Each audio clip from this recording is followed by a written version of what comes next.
महाशिवरात्रि इस साल 2025 में 26 फरवरी को पड़ रही है और उस दिन महाकुंभ का भी आखिरी दिन होगा। महाशिवरात्रि को आप सिर्फ भगवान शिव और माता पार्वती के विवाह का दिन ही मान के मत चलिए। महाशिवरात्रि सिर्फ इतना ही नहीं है, महाशिवरात्रि का तत्व ज्ञान जानना बहुत ज्यादा जरूरी है।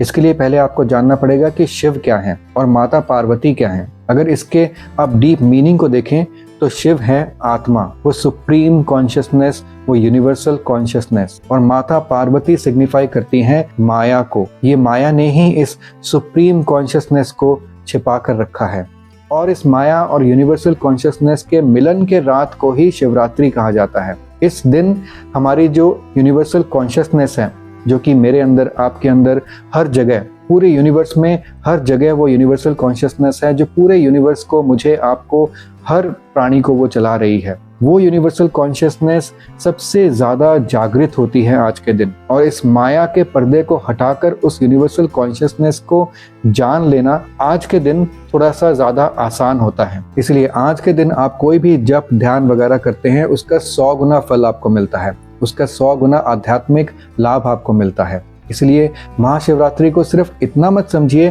कि ये शिव जी का और माता पार्वती के विवाह का दिन है। जो इसका शिव तत्व है वो बहुत ही गहरा है। जो यूनिवर्सल कॉन्शियसनेस है वो तो हर दिन, हर पल, हमेशा आपके साथ रहती है, और वो हर दिन, हर पल और हमेशा आपको और हर चीज को चला रही है। सिर्फ महाशिवरात्रि के दिन ही नहीं, बल्कि वो यूनिवर्सल कॉन्शियसनेस हर वक्त वो एग्जिस्ट करती है। आप एग्जिस्ट करो या ना करो, लेकिन वो यूनिवर्सल कॉन्शियसनेस हमेशा एग्जिस्ट करती है। आपका जो ये स्थूल शरीर है, इसके अंदर आपका सूक्ष्म शरीर है और इसके अंदर आपका कारण शरीर है, और उस कारण शरीर के अंदर है आत्मा, और वही आत्मा है वो यूनिवर्सल कॉन्शियसनेस जो कि हर चीज के अंदर है, और वो आपके अंदर भी है और आपके बाहर भी है। लेकिन उसको जानने के लिए वो माया का पर्दा, जिसको माँ पार्वती सिग्निफाई करती हैं, वो माया का पर्दा हटाना जरूरी है।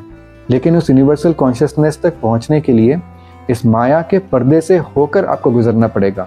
अगर आप शिव तक पहुंचना चाहते हैं तो माँ पार्वती से परमिशन तो लेनी ही पड़ेगी, और उसके बाद ही आप समझ पाएंगे कि ये माया जो है ना, वो शिव के अंदर ही है। ये माया जो है वो यूनिवर्सल कॉन्शियसनेस के अंदर ही है, और इस यूनिवर्सल कॉन्शियसनेस ने ही इस माया को क्रिएट किया है, और शिव और पार्वती दोनों एक ही हैं। यही ज्ञान जानने के लिए है महाशिवरात्रि का दिन, और इसीलिए इस दिन हमें ध्यान, व्रत, पूजा, ये सब कुछ करना बहुत ज़्यादा ज़रूरी हो जाता है। एक बहुत अच्छी कहानी है जो शायद मैं अपने दूसरे वीडियो में सुना चुका हूँ, जहाँ पर एक शिकारी अनजाने में महाशिवरात्रि के दिन जागरण कर लेता है, व्रत कर लेता है और भगवान शिव का ध्यान कर लेता है। तो वो मरने के बाद शिवलोक को प्राप्त होता है, और उसके बाद जब उसको अगला जन्म मिलता है तो वो राजा बनकर जन्म लेता है।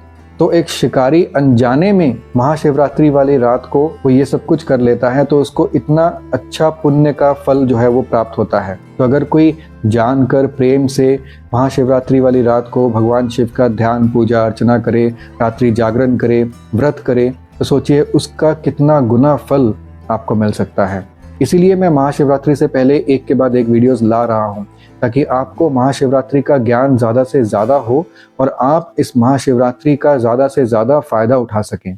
अगर इस महाशिवरात्रि को आप सही तरीके से ध्यान पूजा कर लेते हैं ना, तो आपको कई गुना फल इसका मिल सकता है, जो आपको सिर्फ इस जन्म में नहीं बल्कि अगले कई जन्मों तक उसका जो है असर आपको मिलता रहेगा। महाशिवरात्रि के दिन को आप यूज़ कीजिए इस शिव तत्व को जानने के लिए। आपके स्थूल शरीर के अंदर है सूक्ष्म शरीर, और सूक्ष्म शरीर के अंदर है कारण शरीर, और जिसके अंदर है आत्मा।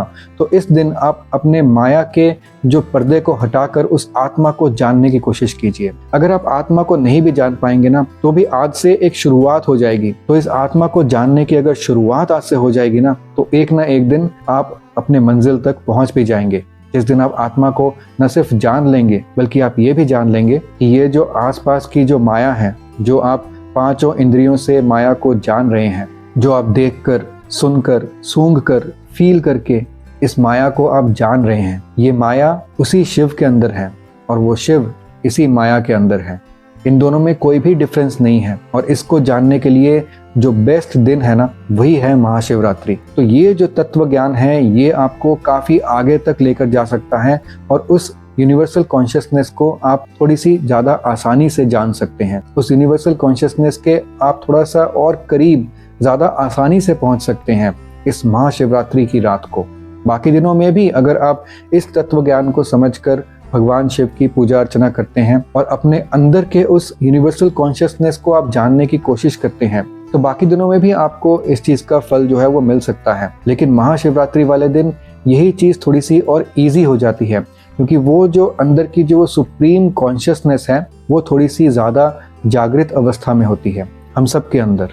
तो महाशिवरात्रि वाले दिन ये सब काम करना ज़्यादा ज़रूरी हो जाता है, और इस आपके अंदर के कॉन्शियसनेस की जो एक्टिविटी है उसको और तेज़ करने के लिए हम व्रत रखते हैं और रात्रि का जागरण करते हैं। तो अंदर की जो कॉन्शियसनेस है ना वो थोड़ी सी और एक्टिव हो जाती है, और उसको जानना समझना आज के दिन थोड़ा और आसान हो जाता है। तो उम्मीद करता हूँ कि ये सब जानकर आप महाशिवरात्रि का ज़्यादा से ज़्यादा लाभ उठा सकेंगे।